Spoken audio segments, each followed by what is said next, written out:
मुझे याद है कि मैंने एक परिवार के बारे में पढ़ा था जो मसीह के जीवन पर बनी एक फिल्म देख रहा था और उन परिवार के छोटे बच्चों में से एक छोटी लड़की पूरी तरह से ध्यान से देख रही थी जब यीशु कैलवरी की पहाड़ी की ओर जा रहे थे। उसकी गालों पर छोटी छोटी आंसू की बूंदें लुढ़क रही थीं। वह चुपचाप थी जब यीशु को क्रूस से उतारा गया और फिर कब्र में रखा गया, और उसके बाद वह अचानक मुस्कुरा उठी और अपने परिवार से बोली, और अब अच्छा हिस्सा आने वाला है।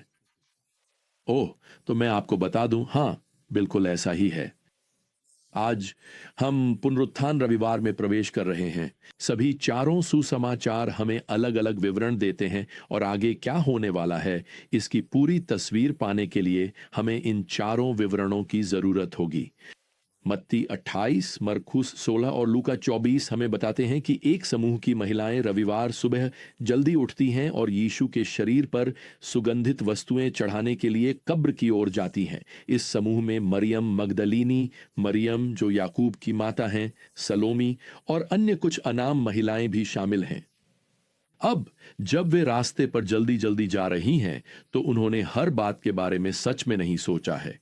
मरकुस 16:3 हमें बताता है कि वे आपस में सोचते हुए कह रही थीं, हमारे लिए कब्र के द्वार से पत्थर को कौन हटाएगा। और मैं आपको बता दूं, यह एक बड़ी समस्या होने वाली है। रोमी सैनिकों और उस मुहर का तो जिक्र ही नहीं जो वहां लगाई गई थी, जिसके बारे में वे शायद जानती भी नहीं थीं। लेकिन मत्ती 28 हमें बताता है कि उनकी समस्या दरअसल पहले ही हल हो चुकी थी। उस सुबह पहले एक भूकंप आया था।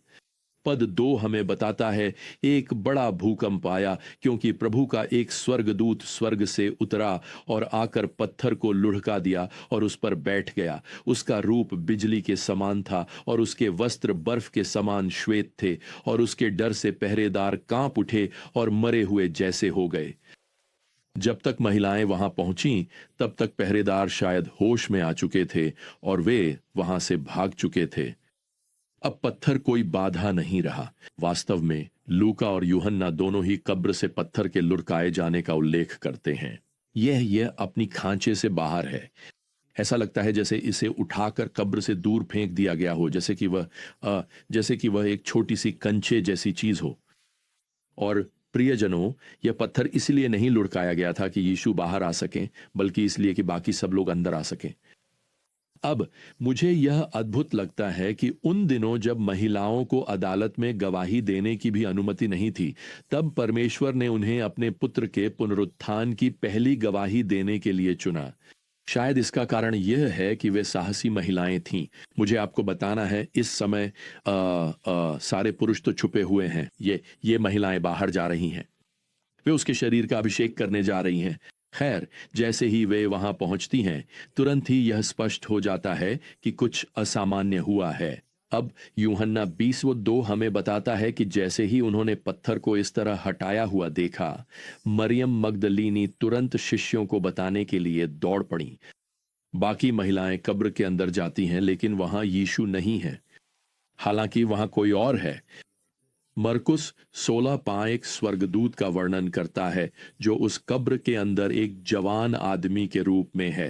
मत्ती उन्हें एक स्वर्गदूत कहता है और लूका हमें बताता है कि कब्र के अंदर 2 स्वर्गदूत थे जो चमकदार सफेद वस्त्रों में लिपटे हुए थे।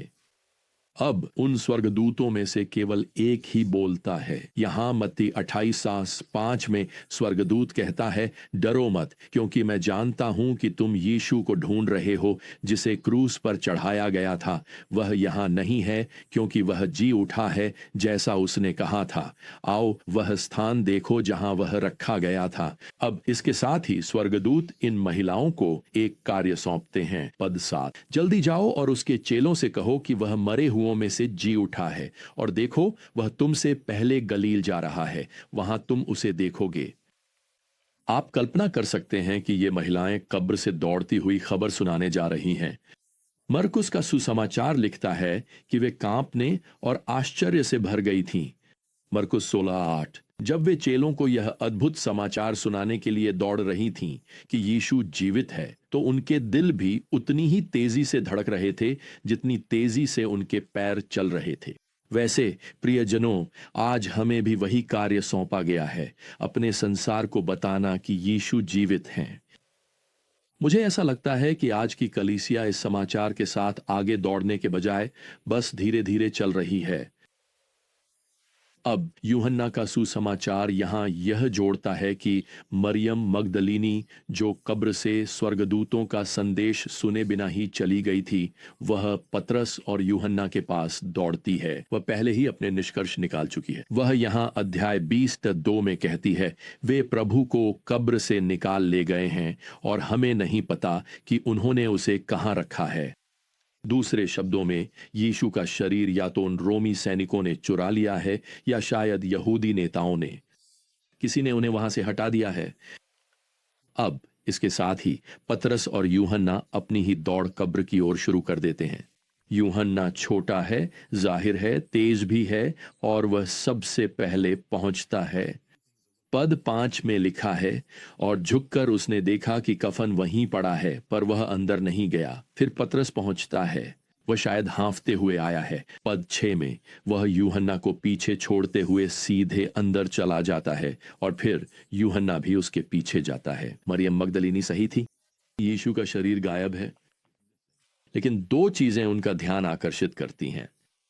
पहली बात, कब्र के कपड़े वहीं पड़े हैं। वे मलमल के कपड़े जिन्हें निकोदेमुस और यूसुफ ने यीशु के शरीर को लपेटने के लिए इस्तेमाल किया था, वे अब भी वहीं हैं। उन दिनों में जब शरीर को मलमल की पट्टियों में लपेटा जाता था, तो मलमल के कपड़ों के जो किनारे एक दूसरे पर आते थे, उन पर गोंद जैसी खुशबूदार चीज लगाई जाती थी ताकि कपड़े आपस में चिपक जाएं।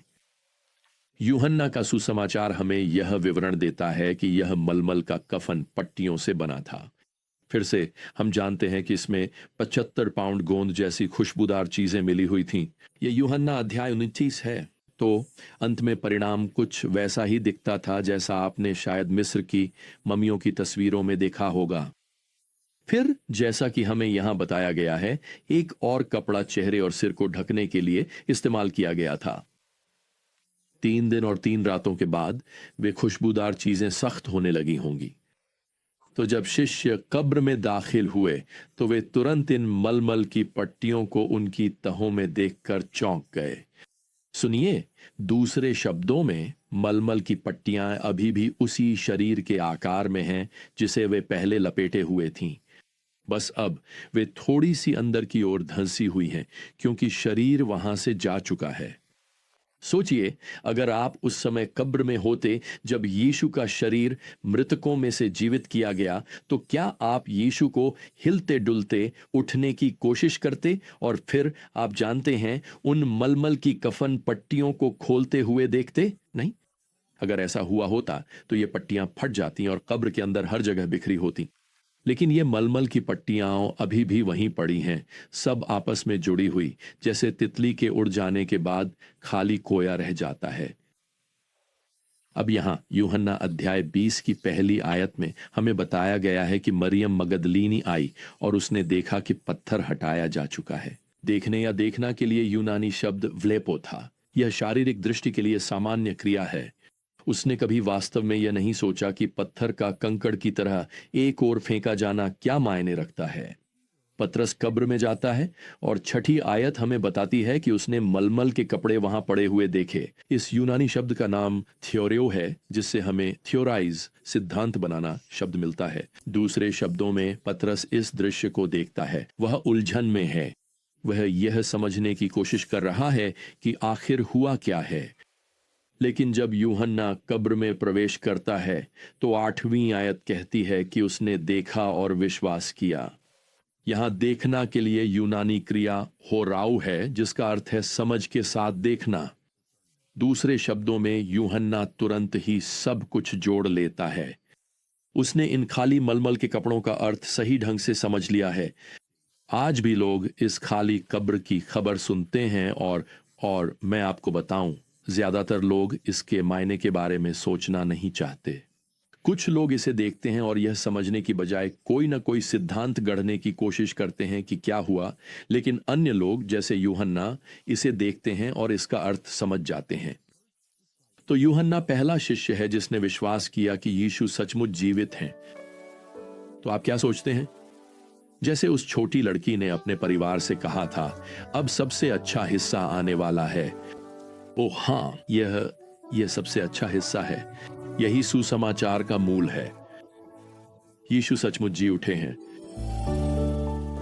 खैर, अब हमें यहीं रुकना होगा। अगली बार तक प्रियजनों, प्रभु यीशु मसीह की अनुग्रह, परमेश्वर का प्रेम और पवित्र आत्मा की संगति आप सभी के साथ बनी रहे। आमीन।